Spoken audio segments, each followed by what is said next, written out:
మన దేశంలో women freedom fighters అనగానే ఝాన్సీ లక్ష్మీబాయి, రాణి రుద్రమదేవి లాంటి పేర్లు మాత్రమే వినిపిస్తాయి. కానీ వీళ్ళకంటే 300 ఏళ్ల ముందు అంటే 16వ శతాబ్దంలోనే పోర్చుగీస్ వాళ్ళని భయభ్రాంతుల్ని చేసిన రాణి అబ్బక్క చౌతని మాత్రం ఈ చరిత్ర మర్చిపోయింది. కర్ణాటకలోని ఉల్లాల అనే ప్రాంతాన్ని పాలించేది రాణి అబ్బక్క చౌత. ఈమె జైన్ మతస్థురాలు అయినప్పటికీ ఆమె రాజ్యంలో అన్ని కులమతాల వాళ్ళు చాలా హ్యాపీగా ఉండేవాళ్ళు.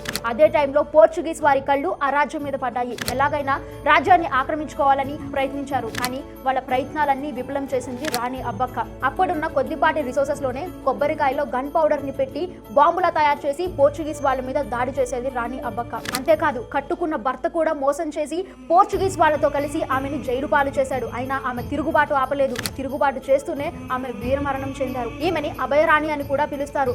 భారత నౌకాదళంలో ఒక నౌకకి రాణి అబ్బక్క అని పేరు కూడా పెట్టారు. భారతదేశం కోసం తమ ప్రాణాలని త్యాగం చేసి చరిత్రలో మిగిలిపోయిన ఫ్రీడమ్ ఫైటర్స్ గురించి మీకేమైనా తెలిస్తే మా కింద కామెంట్ సెక్షన్ లో చెప్పండి.